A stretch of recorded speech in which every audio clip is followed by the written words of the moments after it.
მოგესალმებით ძვირფასო ტელემაყურებლებო. ეს ძალიან საინტერესო ალბათონო ქეთევან. საინტერესო და ჩვენი ახლობელი მეგობარი სტუმარი ყავს. ჩვენიერი ალბათონი ქეთინა დუმბაძე, ქეთევან დუმბაძე, ჩვენი უცნობილესი მწერალიც აღარ ქვია, ჩვენი ცხოვრების მატიანის, ოდარ დუმბაძის ქალიშვილი. უმცროსია თუ უფროსი? ინტერესებს. უმცროსი ქალიშვილი. უფროსი მანანა გვეყოლება ალბათ სტუმრად. აი ჩვენი საუბარი საიდან გვინდა? ჩვენ ქეთი დავიწყოთ რომ საუბარი ამ გადაცემაში საერთოდ ბუბას რომ იყავდა 5 ვარს მაშინაც ყოველთვის იყო რადგან კინოანატომია ქვია გადაცემას. ამიტომ იმ სამზარეულოზე რომელიც თანახდა აი ამ ქართული შესანიშნავი ფილმების შექმნას იმ ადამიანებზე და იმ საიდუმლოებებზე რომელსაც იყენებდნენ ისინი ამ მუშაობის დროს. საერთოდ ცნობილი არის რომ ქართული კინოს ჰქონდა განსაკუთრებული ხიბლი. ამხელა საბჭოთა კავშირში სადაც იქ მოსფილმში დოვჟენკოს კინოსტუდიაში ასობით ფილმები რო კეთდებოდა, ქართული ფილმები რომელიც 9, 10, 11 ფილმი კეთდებოდა, გამორჩეული იყო. ყველა ფილმი თითქმის იყო გასროლა და მოვლენა იყო. ამას ყველა აღიარებს, ამას მარტო ჩვენ ქართველები არ ვამბობთ, უცხოელებიც ამბობენ და ამიტომ ჩვენ ნებას ვაძლევთ ჩვენ თავს რომ აი ვილაპარაკოთ ამ მოვლენაზე, ქართულ კინოზე. ქართულ კინოს ვინც ქმნიდა, მათი უმრავლესობა რეჟისორები, მწერლები, სცენარისტები ეს ის გალერეა იყო, რომელმაც დოკუმენტალისტები მათ შორის, რა თქმა უნდა და ჩვენ აი ამ ციკლს ახლა ვაგრძელებთ რეზო თაბუკაშვილის პუბლიცისტური ფილმებით შესანიშნავი და ამიტომ ყველა ეს ხალხი, ამ ხალხის გალერეამ შეთვალწინ გაიარა. ვინაიდან ნოდარ დუმბაძის გარშემო ტრიალებდა მაშინდელი ქართული მამაც ხო მუშაობდა კინოსტუდიაში. მამაც მუშაობდა და არა თუ მუშაობდა. მწერლების ჯგუფი რომელიც მუშაობდა კინოსტუდია ქართულ ფილმში. ერთ-ერთი პირველი მწერალთა გაერთიანება იყო თუ არ ვიცი. რეზო თაბუკაშვილის შექმნილი იყო ეგ. არა, რეზო მერე ახალგაზრდები შემოიკრიფა. მანამდე ნოდარის დაწყებული იყო და ნოდარი. აი ანზორ სალუკაძე მაგალითად მახსოვს ვედრება, აი ეს საოცარი ფილმები მაშინ. ხო და რამე გითხარით ამ თემაზე? ხო, მე მგონია რომ ჯერ საოცარი ეპოქა იყო ეს 60-იანელებს ეძახდნენ მათ წერლობაშიც, თეატრშიც, კინოშიც უნიჭიერესი თაობა იყო. მაგრამ საოცარი ის იყო რომ ყველაფერი ეს იმდენად გადაბმული იყო ერთმანეთზე. რომ მუსიკა იქმნებოდა ქართულ პოეზიაზე, ქართულ ლიტერატურაზე, იდგმებოდა სპექტაკლები, იღებდნენ ფილმებს. ტრადიციაც ესეთი იყო, ხო? ქართული კინოს ისტორია თუ არ ვცდები, საუკუნის დასაწყისში 1908 წელს იწყება, ხო? და იწყება რითი? ლიტერატურაზე შექმნილი ფილმი. და ყველა ის ფილმი, რომელიც ჩვენ ძალიან გვიყვარს, უმეტესობა მათგანი შექმნილია ქართულ ლიტერატურაზე. და რაც თავია, რა ვიცი, ეს პოპულარობაც იცით რა მგონია, რომ ისტორიას და თაობებს შემორჩნენ ზუსტად ის მწერლები, ის მსახიობები, ის სპექტაკლები და კინოები, რახან ფილმებზე ვლაპარაკობთ, რომლებიც ადამიანურ ისტორიებს ყვებოდნენ, რომლებიც მაყურებლისთვის იყო ამბავი, რომელიც მე გადამხდა. ან იმდენად ახლობელი იყო ჩემთვის, რომ ის გიყვარდებოდა თავის როლების შემსრულებელ მსახიობებთან, მუსიკაც როგორი იყო გაფორმება, ხო? მუსიკალური კომპოზიტორებიც, ხო? აი ყველაფერი ის იყო. აი ნაღები საზოგადოება, შემოქმედი საზოგადოება იკრიბებოდა და ქმნიდა ერთ არაჩვეულებრივ ფილმს. აი თუნდაც დოკუმენტურ ფილმებზე ვილაპარაკოთ. რეზო თაბუკაშვილი ხო აკეთებდა ზუსტად იმას, რაც საქართველოს ჭირდებოდა. ქვეყანას ჭირდებოდა და თითოეულ ადამიანს, რომელსაც როგორ საუბრობს ის პატრიოტიზმზე, ხო? აი ამაზე დიდი პატრიოტიზმი იმ ეპოქაში რა შეიძლება ყოფილიყო, რომ გარდა იმისა, რომ გადაეღო ზუსტად ის ფილმები, რაც მან შექმნა. როგორ დაძდევდა ამ ქართულ კვალს მთელ მსოფლიოში და როგორ ხანდახან ისეთი საოცარი მოსასმენი იყო, ეხლა მაყურებელი ჩვენი თაობის დამერწმუნება, რომ ცოტა ისეთი მოსასმენი იყო ხოლმე, რომ მოყვებოდა, რომ აი ვატიკანში ვიყავი და იმას ესე უთხარი და იქ რომის პაპმა მითხრა და ჩვენ რაღაცა გალენჩებულები ხო დაბნეული სახეებით უყურებდით და თქვენ ხო პირადად ხართ ამ ყველაფრის მონაწილე, ესეც საოცარი თვისება. მე არ ვიცი ახლა როგორ არის, ვერ გეტყვით, მაგრამ მაშინ რეზო თაბუკაშვილის ხელა ადამიანებს არ ეშინოდათ გარშემო ახალგაზრდების შემოკრება, მათთვის აზრის კითხვა, მათი შთაბეჭდილებების გაზიარება და რჩევასაც კი მე მახსოვს თქვენ როგორ იკრიბებოდით მის გარშემო და როგორ საუბრობდით და როგორი სერიოზულობით გისმენდათ და როგორ აინტერესებდა თქვენი აზრი. ასე იყო მამაჩემიც, ეხლა ჩვენ ორი თაობის ადამიანი ვიყავით ოჯახში, ხო? მანენა 10 წლით უფროსია ჩემზე და როცა ის სტუდენტი იყო, მე სკოლის მოსწავლე ვიყავი და რაღაცას რო დაწერდა მამა, თქვა ხვალ სიტყვით უნდა გამოსულიყო, ხო, სადღაც. აუცილებლად წაგვიკითხავდა ხოლმე და მანენა თავისას ეუბნებოდა და მე ჩემსაც რაღაცას ალბათ პატარას. კიდე ბევრი რამ მექნება მოსაგონარი ჩემს სოფელზე და ჩემს მხარეზე.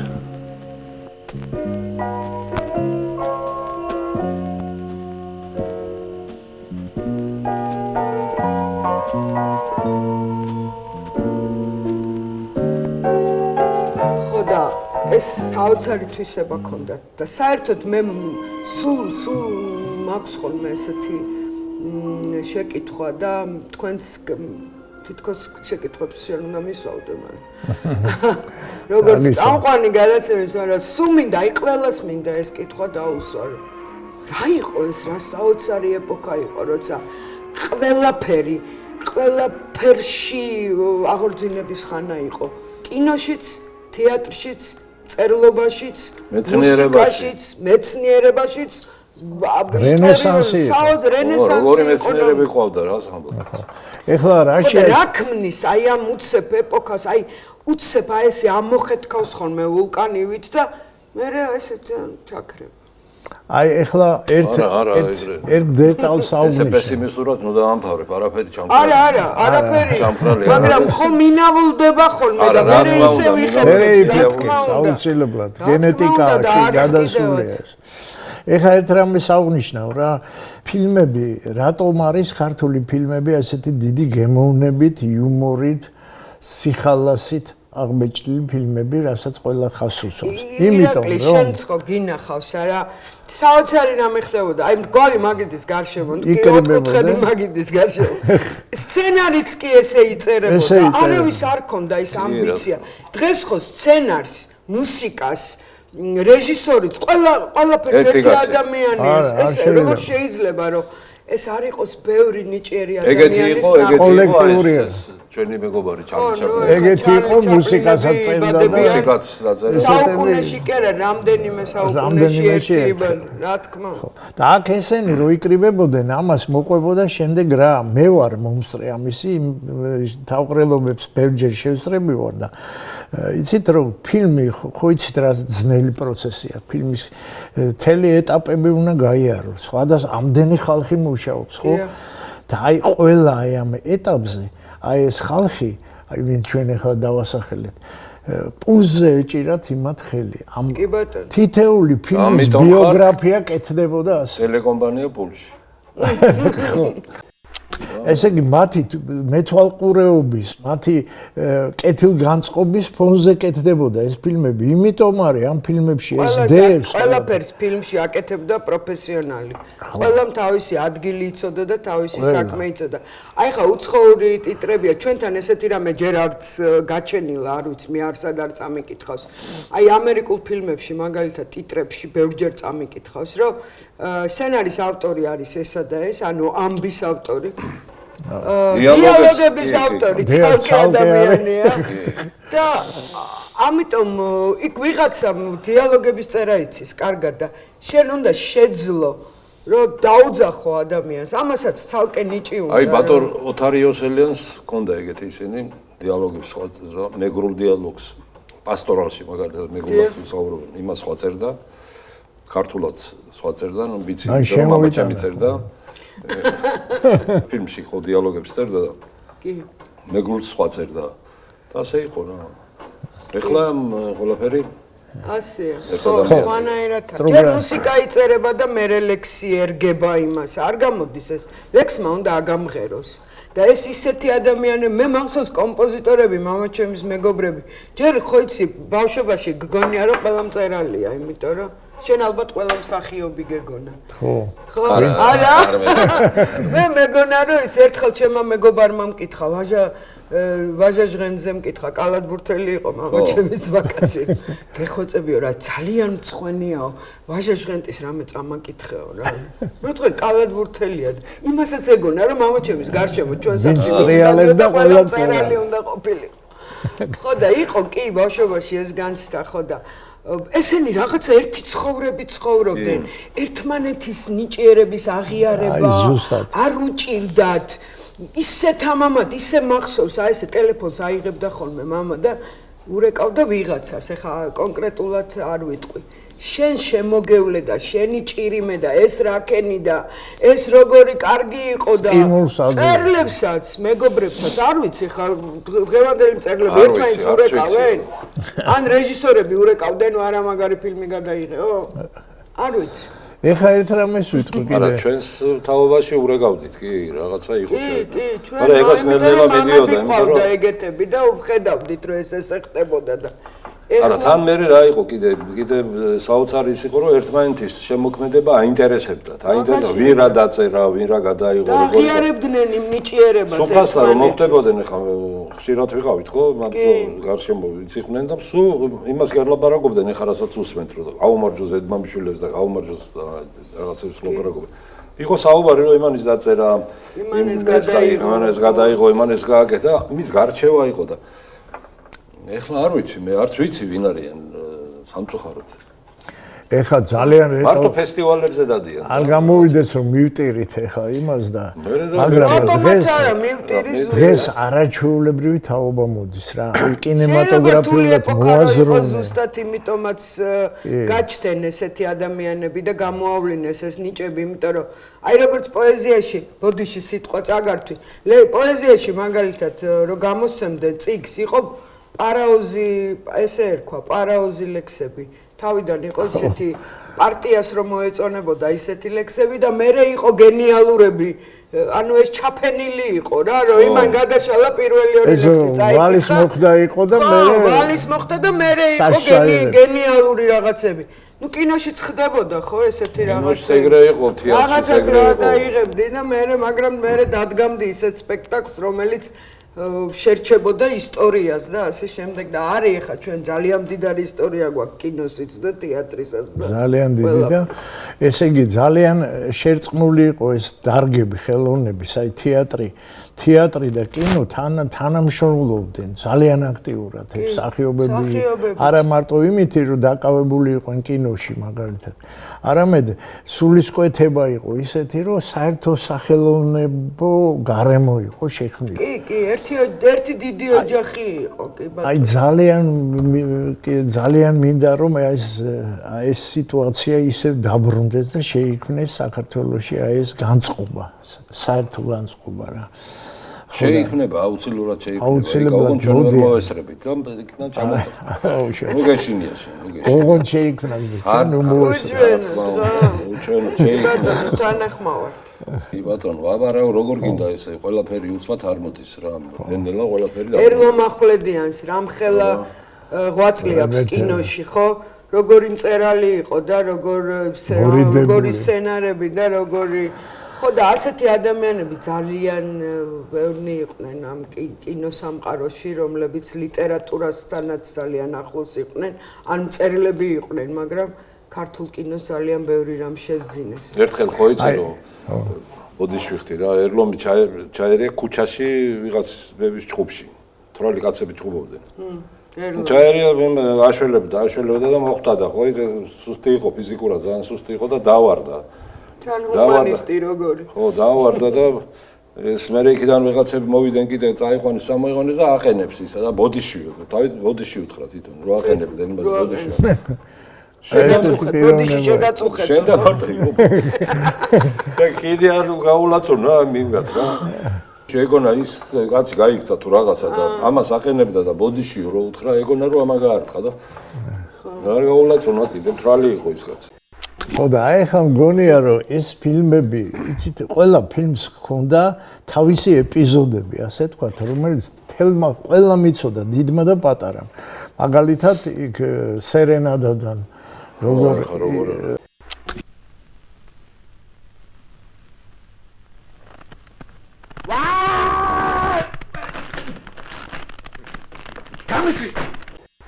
ეს სცენები ვიცი ცნობილი სცენები. ნუ რაღაც ეს ხო გადადის მე ეს გადადის და ეს რომ ტრიალებს და შეგნებაში შედის ახალგაზრდობის განსაკუთრებით ეს გენეტიკაში გადადის და იმიტომ ვართ ესე იმედიანად რომ ეს დრო დაბრუნდება აუცილებლად იმიტომ რომ ხო მაგრამ ეხლა ფრაზები რჩებოდა ცხოვრება. თავა არის რომელსაც ქართული კინოები ნანახი არ აქვს. ჩვენ რო აი ეს ციტატები მოყვავს კინოებიდან ისინი გაკვირვებულები ვერ ხვდებიან. ჩემ შვილებს მაგალითად ჩემთვის უთქვამთ რომ რაღაცასო ესეო რო ყვებიო რო გგონიაო რომ ყველაფერი იცის. აი მაგ თქვათ მეგობრების შეკრება აქვთ ხო და რაღაცა მეც ჩავერთე საუბარში. ესე არ არისო მეუნებიან არიციან ამათ რაღაც.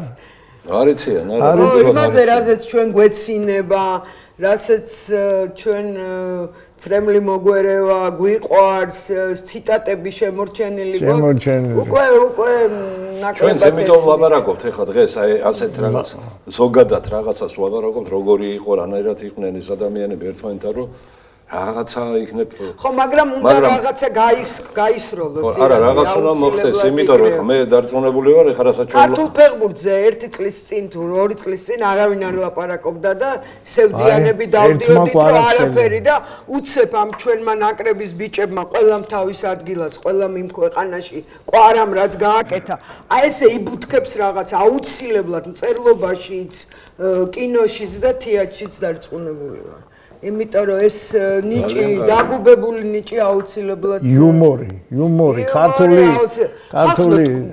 მე მაგალითად სადღაც არ მახსოვს სად მაგრამ წაკითხული მაქვს რომ აი იმ ეპოქაში რომელშიც ანეკდოტი არ იქმნება ანუ იუმორი არ არის ცოცხალი იმ ქვეყანას და იმ ეპოქას იმ დროს ძალიან უჭირს ესე იგი რაღაცა ხდება რომ ხალხს სიცილისთვის არცალია თუ ხუმრობისთვის არა ეხლა ხუმრობას ვერ იმასიზამა ხუმრობის მეტი არაფერი ხო მაგრამ ეს არის დაბალი ეხლა ამ წუთას არა საერთოდ ბოლო წლები აი რაღაცა ისეთი ქართული ანეკდოტი მოგისმენია ამბავი სახუმარო რომ აუ გაიგებუში რაღაც ესე უთქვამს ვიღაცას არა ისევ ჩვენ იმაში ტრიალებს ხო ძველი ხუმრობებით ახალი არიგადება ერთ კლასიკას ვიტყვი უბრალოდ აი ნოდარ დუმბაძის იუმორი ხო ეს უცნობილესი რამ არის და როგორც უნთხავდა ისე ქონა იუმორი რა და ნოდარ ახალკაცმა რო დაურეკა იცი ხო ალბათ როგორ არ ვიცი დაურეკა უთხრა კიევში არა მოვიდა კიევში მივდივართო და მინდა რომ წერლებს შევხვდეთო რომ აიწიოსო საბრძოლო სულისკვეთებამო იო იმან უთხრა როგორ დავხდებითო ამათვისო ხო იცი რა არის წერლებთან შეხვედრა კარგიო ვეტყვიო არჩის სულაკაურს ჯანსუღი მეო და გარეთ დავხდებითო შემოსასრულში წერელთან ყველა თავისებურად ყვება ხო მე ესე ვიცი მოაყევი მაშინ თუ გინდა შემოყევი მე ვიცი რომ თასი რო ავიღეთ მაშინ მოხდა ეგა რომ ჩამოვიდნენ ჩვენი ბიჭები მამ პირიქით მამამ თხოვა რომ მოდითო წერელთა სახში და წერლებისთვის ძალიან დიდი ნიშნულობა ექნებაო ბიჭებთან შეხვედრას და რომ მოვიდნენ ნოდარმა უთხრა მამა ნოდარს რომ ჩვენი ძირითადი ჩვენი ასნავნოია მაშინ ესე ეძახდნენ ვარჯიშზე არიანო და ისე აი მაგას დავაზუსტებ. იფიანი ნაკრებშია, სულაქველიძე ნაკრებშია, შენგელია ნაკრებშია, გუცაევი ნაკრებშია, ის ნაკრებშია, ეს ნაკრებშია, აკილაშვილს. დუბლები მოვედითო რა. ისა დუბლები მოვედით. არა უშავს ჩვენი ასლამნოიც თაწმინდაზეა. აი აგერ ეგ თაწმინდაზე წამო. ხო და აი მაგას გეუბნები, აი რაღაცა აი ესეც გაქრა, იცი, აი სიტუაციური იუმორი. მე კი არ გეუბნებით იმას, რომ აი დაჯდეს ვიღაცა და ვთქვა არ ვიცი, აი ისეთი ფილმი გახსოვს ლიკა ქავჟარაძე და ეს ორი გენიოსი, კახი კავსაძე და ეს რო სამეული. ხო და პეპელა. ხო, ნუ აი ხო როგორი ფილმი თითქოს არაფერი, მაგრამ გენიალური. პერსონაჟები იყო. პერსონაჟები რა თქმა უნდა. აი ხა დღეს ეგეთ ფილმს ვინმე გადაიღებს? არ ვიცი. ხო, ძალიან რთული კითხვა დასი. ხო.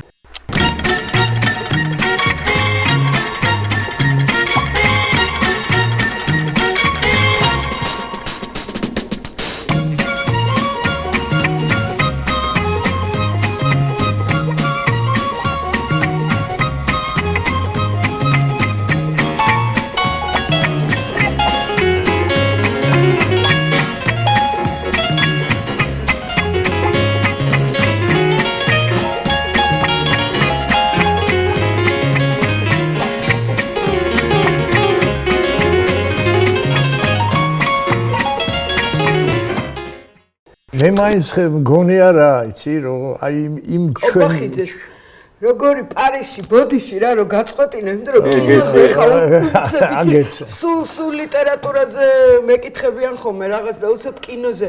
აი ხა ლიტერატურული ფესტივალზე ვიყავით ჩვენ პარიზში, საქართველოს სტენდი ქონდა და რა თქმა უნდა კობახიძეზე ფილმით წავიღეთ და წიგნიც გამოიცა და ყველაფერი და როგორი სიყვარულია, როგორი იციან, როგორი ხალხმრავლობა იყო.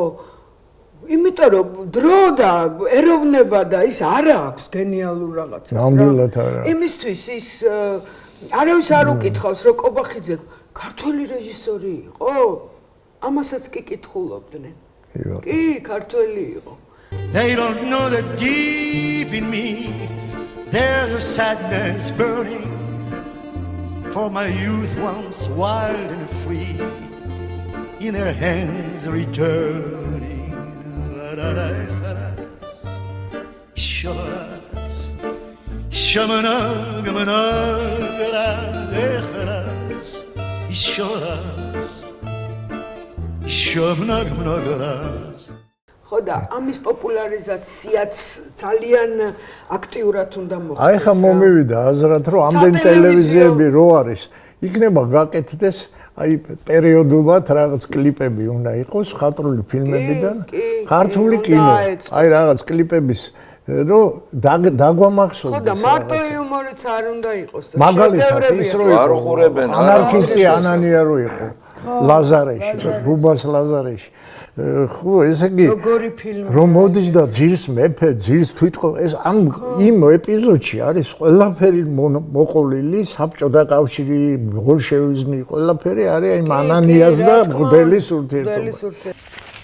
მამოენო გინდა თავის ქალა ამხადო ვნახოთ ერთი როგორ აქვს ტვინი მოწყობილი რომ მივიყვანოთ კაცობრიობა ხელისუფლების თავისუფლებისაკენ საჭიროა პირველ რიგში ავაფეთქოთ სახელმწიფო. გამორისხოთ კაცობრიობის ცხოვრებიდან ძალაუფლების პრინციპი. ძირს მეფე, ძირს მღვდელი, ძირს ბატონი. მე დავამთავრე. საოცრებებია და ეს უნდა გავუჯინოთ რა ცოტა ესერი მაგ. მე მახსოვს აი ისიც კადრი არის შედევრი ილიკო და ილარიონში გახსოვს ომში რომ მიდიან და ერთი კადრია რა დირიჟორი სოფლის ის რო დგას და ინსტრუმენტები რო ყრია. აი ყველაფერი ნათქვამია. აბსოლუტურად.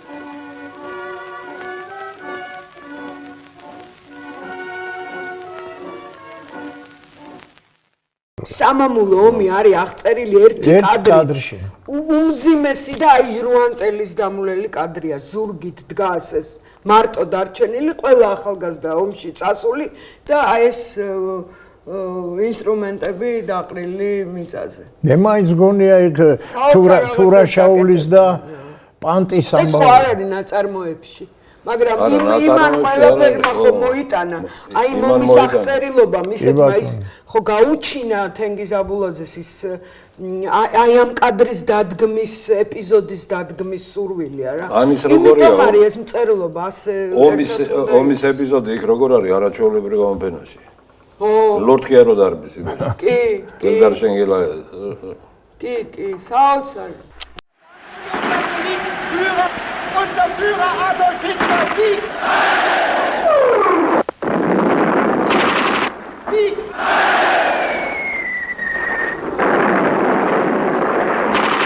Sieg! Sieg!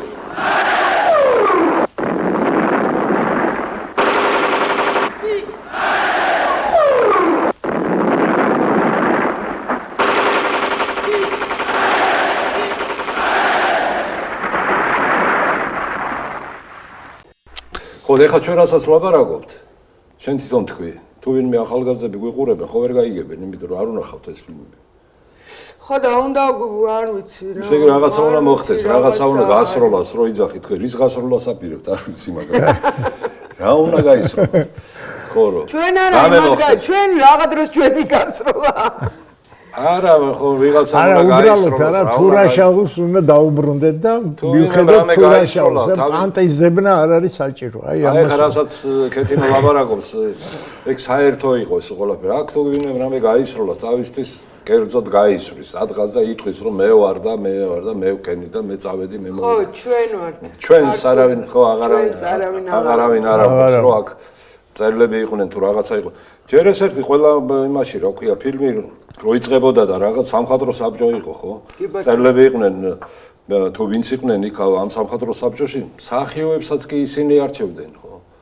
ეს არ იყო რომ ეხლა ვისაც უნდა აიღებს და ქუჩიდან თავის ვაღაც მეგობარს ნათესავს ვიღაცას მოკიდებს ხელს და წაიყვანს კი ხა კამერის ყველას ტელეფონი უჭირავს ხელში ყველა ჟურნალისტი გახდა ყველა ფოტოგრაფი გახდა თუ რა მოხდა ქუჩაში დადიან მეებით ხო კი ბატონო ხო და იქ უყურებდნენ არ გახსოვს რა ამბები იყო დონ კიხოტზე ვინ იქნებოდა დონ კიხოტი იმან 30 კილო ხო იმან 30 კილო დაიკლო იმან 200 კილო დაიკლო რაღაცები ხდებოდა იმან მოიმატა ხო იმან მოიმატა რაღაცა და გარჩევდნენ რა და ცოტა გულდაწყვეტაც იყო იმას რომ ამოირჩევდნენ და იმას ამჯობინებდნენ მაგრამ ამართლებდა ეს კი ამართლებდა ეს კახი რეალობა ასეთი არა დღესაც არიან ძალიან ნიჭიერი ადამიანები არსებობენ როგორ არ არსებობენ ხა ნიჭიერებაზე რო ვლაპარაკობთ ნიჭიერებაზე რო ვლაპარაკობ ქართველები ნიჭიერები არიან კი თელიერი ზოგადად ნიჭიერი ამ ნიჭს უნდა სვანაირად რაღაცაირად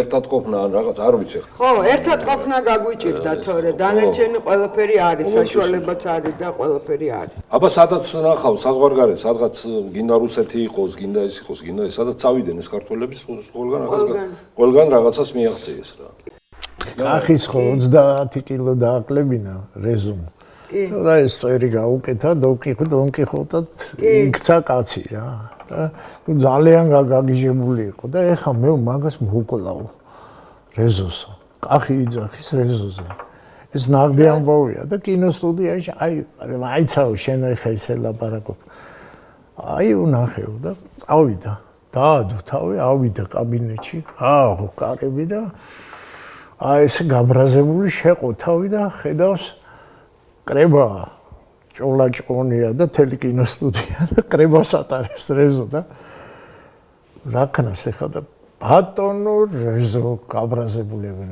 რო იცოდა ეს თხილად იყავი უთხრა და კარი მოკედა ვაი იქ ყველა დაიმღა ეს რა იყო ესაო და ცოტა ხანში იღება ისო კარი და შემოყო ისე თავი თუ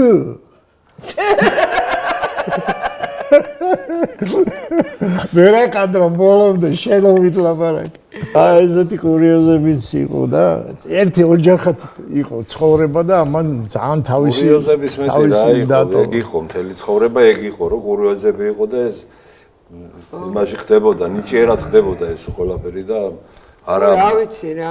იმათი ისიც გიქნეს, რომ ჩვენ აი ამ დიდი შემოქმედებითი ოჯახის შვილებიც კი ერთმანეთის მეგობრობად ვთვლიდით და ვთვლით თავს, იმიტომ რომ შეიძლება რაღაც წლები გავიდეს და ერთმანეთს არ შევხვდეთ, ვთქვათ, ყოველ წუთას ერთმანეთს არ ვეკონტაქტებოდეთ, მაგრამ მაინც ვთვლით, რომ აი რაღაც ბიძაშვილები ვით ვურთიერთობთ. მე მუშა ახალგაზრდების სკოლაში რო ვსწავლობდი. მუშა ო რა. ეგეთიც იყო. მუშა ახალგაზრდა ვიყავი, უნდა გემუშავა სადმე და იმაში ვიყავი, ნიანგში ვიყავი. კორესპონდენტი. მამას დროს ვიყავი უშტატო კორესპონდენტი. კაი კაცო. ეგ არ ვიცოდი. ხო, რა სამობ კაცო. და მე ხო იცი რომ მამა ჩემი ზოოპარკის დირექტორი. ირაკლი უგულავა. ზოოპარკის დირექტორი მაგარი. აბა ნიანგის რედაქტორი. ნიანგის. სურათიც მაქვს, მამას ვეკითხები თვის მაჩვენა. წამიყვანა ზოოპარკში და მაჩვენა ისა ფიტული. ამის დირექტორი ხარ თქო? მე ვიყავი მესე, მამა შენ იყო. ნიანგის რედაქტორი იყო, მოადგილე იყო უგულავა, კაკო. და მე ვიყავი უშტატო კორესპონდენტი და გამაგზავნეს გურჯაანში მეხანძრეების ის იყო რა ქვია, შეჯიბრი, მეხანძრეების შეჯიბრი, ცეცხლის შავდა, გადმოხტომა. და რა უნდა დაგეწერა? რა მოხდა, როგორ მოხდა, რანაირად მოხდა, იქა და წამიყოლეს და დავთველი პირველ დათრობა იყო. სკოლაზე არ ვიყავი, რაც ემართება ხოლმე. კაციდელი. პირველი დათრობის შემდეგ რაც ემართება ახალგაზრდებს, ხო იცი, ალბათ დამემართა ის, რავი, ჩავმიყვანს, არაფერი არ მახსოვდა, არ ვიცოდი არაფერი. არა, უბრალოდ გითხარი, რომ იქ მუშაობდი მეთქი რა, მუშა ახალგაზრდა ვიყავი. ხო და რაღა დროს ჩვენი მიმისი გადაცემებში მონაწილეობა. რა ვიცი. ერთი ის რო არის ანეკდოტი, ხო იცი, მამიდა რომ რაღაც ემზადება და ჩემი არ იყოს, თვალებს იხატავს და პომადას ისმევს და სამი ხვალ მამიდაო, კითხა და სამი ხვალ და სვიდანიაზეო ამან. ისე. ხო. იხუმრა მამიდა. შენ მამიდა აწი სვიდანიაზე კი არა დასვიდანიაზე. განსარევია. ისია ჩვენი საქმე. დასვიდანიაზე იქ რაღაცა ძველ ამბებზე. მოდა ეგრეა, ეხაც გაგირებული გიყურებთ, ერთი-ორჯერ ამას წავხედი ამ ჩარლის ასე აქ ხელები, რა გინდათ, რაზე ლაპარაკობთ. ვირი ვერ გამიხია, გიყურებთ, რაზე დაგელაპარაკოთ, რეზო თაბუკაშვილზე ვილაპარაკოთ. ესე უნდა გავაკეთო. როდარ დუმბაძეზე, ვიზე დავილაპარაკოთ, ვერაფერი ვერ გავიგე. რა ვიცი. რა ვიგე ვერაფერი. აი დუმბაძე არ უნდა მოიყვანო განაცემაში. პირიქით, ბიჭო, პირიქით. სხვადასხვა ქმარი კეტინოსი მეუღლე ჩვენი მეგობარი გოგიტა და ჩვენი ფილმების ხატვარი სხვადასხვა აქ არის ამ იმაზე. აი ამ ჩვენი ფილმების მუდმივი მხატვარი იყო რეზო თაბუკაშვილის ყველა ფილმზე და ჩვენი ჯგუფის წევრი. საოცარი იუმორის ადამიანი და ამასაც მოუყვები რა, მანქანა თხოვა ნოდარს. ნოდარს თხოვა მანქანა და ზიანოდა რომ წავალო და მეგობრებს წავიყვანო, ქორწილში ვარ ჩასასვლელიო რაიონშიო და მათხოვეთო რა მანქანა ხვალვე ჩამოვიყვანო. წაიყვანა ამან მანქანა და ისე მოხდა ვერ წამოვიდნენ იმ საღამოს და ხის ქვეშ დააყენა. გაუღეს კარები და დააყენა ხის ქვეშ. რა თქმა უნდა იქ ნუ ქათმები იჯდნენ, ჩიტები იჯდნენ და მანქანაზე დასხინით ეს. ეხლა ვერ მოასწრო და მოიყვანა პირდაპირ მეორე დღეს და ქვემოდან ეძახის. ხო, მოიგონა რა. ზიანოდა მოიყვანეო მანქანაო და გასაღები და გამოვიდა ეს აივანზე და შეხედა თუ არა მანქანა და ჩხიქთა ქორწილში იყავი.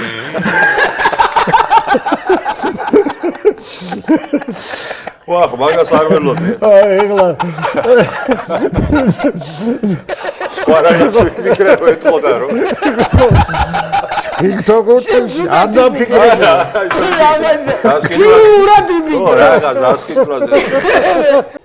და ჩვენი კარი იყო სუღია, აი სუღია, საერთოდ არ იკეტებოდა ეს კარები და რა თქმა უნდა ზიარაზე რომ პირდაპირ შემოდიოდა რა ოთახში, აი ბინაში და ერთ დღეს მოვიდა და გარგა იყო კარები და გაგიჟდა და დარეკა და გააღო რაღაც რა ხდება ხელფასის დღე გაქვს დღეს კარები ფულებს ითვლია ძალიან კარგია მე იმორისტული განაცემა დაღდი გამოსულა ხო და ჩვენ ბევრად უფრო მხიარულები ვართ ეს თაობა რომელსაც მართლა არაფერი არ გქონდა ჩვენ შვილებთან შედარებით ინფორმაციაც და ის წიგნის კითხვა გვიყვარდა კინოების ყურება გვიყვარდა ჩვენი ქართული კინოების ყურება თორე აბა იმას ვინ გვაჩვენებდა რაც მე ვნახეთ ხო ხო და მეტი სიყვარული იყო მეტი გამოვლენა იყო ამ ნიჭიერების თუ რაღაც ოთარ ჭილაძის წიგნი არსებობს ესეთი ცა მიწიდან იწყება სადაც არის ოთარის ჩანაწერები ციტატები არა ფაქტიურად ყველა და აი სუ იქ კითხულობთ რა ესეთ რაღაცებს რომ როგორი ურთიერთობები იყო როგორი სიყვარული იყო როგორი დამოკიდებულება იყო ყველაფერთან ეხა არ ვიცი აი ვიღაცების ველოდებოდით ხო ვისი რაღაც გამოქვეყნდებოდა ველოდებოდით ტელევიზორში რომ გამოჩნდებოდა ვიღაც აბა რა სიტყვის რეზო თაბუკაშვილი რა სიტყვის და მართლა ეპოქალური სიტყვაა ის რაც მან თქვა მაშინ ხო პატრიოტიზმს რო პროფესიად გადაიქცევ არავითარ პატრიოტიზმზე ლაპარაკი აღარ არის იქ რა პროფესია არ უნდა გახდეს არასდროს ბატონო გუშინაც ვისაუბრეთ მაგ თემაზე ლაპარაკობთ ამიტომ ეს ადამიანები მარტო გენიალურ ფილმებს კი არ იღებდნენ და მარტო ქვეყანას კი არ ემსახურებოდნენ თავიანთი პროფესიონალიზმით პიროვნებები იყვნენ აი ეს არის მთავარი იმიტომ შეიქმნა ეს არაჩვეულებრივი ყველაფერი რაც შექმნეს არის არაჩვეულებრივი და მნიშვნელოვანი ამიტომ არ შეიძლება აი ხო არის რაღაცა ოქროს ფონდია რა აი ეს არის ოქროს ფონდი რომელიც ყველა თაობის ადამიანმა ჩვენმა შვილიშვილებმა და მათ უნდა ნახონ და იცოდნენ რომ ეს განძი არსებობს აი როგორც მუზეუმში დევს ხო რაღაც ექსპონატი შუშაში რა ხელისყლება რო არ შეიძლება აი ესე უნდა იყოს ეს საგანძური რომელსაც ყველა უნდა შეეხოს იმით რომ წაიკითხოს ნახოს და შეიგრძნოს ეს ყველაფერი იმიტომ რომ იცვლება ჩვენი მშობლების და ბაბუების თაობების განიცდიდნენ ალბათ როცა ჩვენ რაღაცა განსხვავებულები ვიყავით უფრო თამამები ვიყავით უფრო მე მახსოვს მაგალითად ის პერიოდი რომ შარვლის ჩაცმა კი ქალისთვის იყო ძალიან დიდი სიტამამე ხო ეხა ვინ ფიქრობს მაგაზე რომ შარვალი ჩაიცვას თუ არ ჩაიცვას და ეს რამეს ნიშნავს ან არ ნიშნავს რომ კაფეში სიარული და თქვათ მეგობრების სიგარეტის მოწევა რა თქმა უნდა ჩვენც ალბათ ესე უყურებდით ჩვენც უფრო ლოიალურები ვართ ეხა შემდეგი თაობის მიმართ მაგრამ არის რაღაცეები რაც ძალიან გვინდა რომ იცოდნენ და ეს არის მთავარი ადამიანად დარჩენის გოდერძის ჯოხელის იცი ადამიანად ყოფნის სევდაც ხო არსებობს ეს სევდა თუ არ შეიგრძენი ვერ ახარ ადამიანი რა ადამიანი რასაც ქვია თორე ისე კი რობოტი ხარ რა თქმა უნდა დილას ადგები სამსახურში წახვალ იქ რაღაც ხელფას გამოიმუშავებ მოხვალ შვილი დაპურებული გეყოლება თქვათ რაღაცა ყველაფერს გააკეთებ რაღაც სამსახურშიც კარგად იმუშავებ დაგაწინაურებენ რაღაც მაგრამ რაღაცა სულიერება თუ არ წამოყვა ამ ყველაფერს ის რაც იყო ძალიან ბევრი იყო აი ძალიან ბევრი იყო რა ძალიან ბევრი იყო აი ყოველფეხის ნაბიჯზე იყო ადამიანები უღიმოდნენ ერთმანეთს ქუჩაში აი თუნდაც აქედან დავიწყოთ რომ ადამიანები ქუჩაში ერთმანეთს უღიმოდნენ დღეს რა ყველა თავისთვის შეყარებულების ხედან კაფეში და ერთმანეთს არ უყურებენ მე შვილი ოთახიდან წერს ხოლმე რომ დე მომშივდა და საჭმელი გამიცხელე რა გესმის ის მესიჯით მიგზავნის სწორია ხა ეს. მოდი რა გამელაპარაკე კიდე ერთხელ მითხარი. კურსი გამაგონე რა. ხო კაია დედას რო გეძახი. ხო და ჩვენი ძლიერი მხარე იყო. ამაზეა ლაპარაკი თორე ის კი არა რომ არ მომწონს ანისა და რაღაცა კი იცოცხლოს, იცხოვროს, უყუროს, რაც მოწონს იმას გააკეთოს, ესეთი გადაიღოს, ისეთი დაწეროს, მაგრამ რაღაცა ადამიანურების ხო უნდა აი შემო. ეს ადამიანურობა იყო ჩვენი ძლიერი მხარე. ერთ ეპიზოდს ვიტყვი, მარტო კაპლერის ჩანაწერები წავიკითხე. აი ცნობილი რეზო გაბრიაძეს ამ უნიჭიერეს კაცს რიცხავდნენ გიგში. ესე კარგახანი არ ქონა მიტანილი არაფერი და უკვე გადაწყვეტილი იყო. კაპლერი ყვება თვითონ. მე გადავწყვიტეო, რომ ეს კაცი უნდა გავრიცხოთო. მაშინ იყო ასე ზაპროფ ნიპრიგოდნას, ამ პროფესიულად უვარგის. ხო, იმიტომ რომ თავის დროზე საკურსო ნაშრომი თუ რაღაცა არ არ მიიტანა. გაუბედავს, გაბედა რეზომ და მივიდა და სახში დარეკა ზარი. ვიპარსავდიო, გავაღეო და დგასო ეს ახალგაზრდა კაციო და მითხრა რომ არაფერს არ თხოვთო, აი უბრალოდ ეს დაიკითხეთო და მომაწოდა რაღაცა. წავედიო და ეს იყო არაჩვეულებრივი გამოფენის სცენარი. ნუ წარმოიდგინე. მე მსგავს, ხო, ჯერ ეს შევხედეო და დავდეო იქ ბევრი რაღაცა მქონდაო და მერე საგამოს რაღაც დრო მქონდაო და გადავფურცრეო დავერო ჩამითრიაო და მე ესეთი აი სწორედ რაც შენ აღნიშნე ადამიანურიო. ეგ არის მაგით იყვნენ საბჭოთა კინოში საერთოდ არ გამიგიაო. მეო და ესე წერს. მეო ტიროდი და ვიცინოდი ერთდროულათო. ესო ყველაზე ძნელია რა, ეს აი ჩარლი ჩაპლინი გამახსენდა ისევ რა ხან კიდია. რომ იქ მას ჰქონდა ეს შერწყმის უნარი. ანუ ხო, არა, ეს არა. აი ეს არის ქართული ძლიერი მხარე და არ უნდა დავყო. ჩარლის ეგრე ნუ ექცევი, არ კიდია აქ არის. არის. აი, ეხა ძალიან გავგვიგრძელდა ეს ამბავი.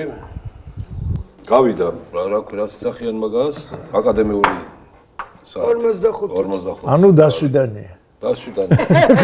დასვიდანიაზე მივდივარ. დასვიდანია. დიდი მადლობა ქალბატონო ქეთევან. შევხვდებით აუცილებლად. კიდე უთხრათ რომ შევხვდებით მომავალ კვირას ერთმანეთს.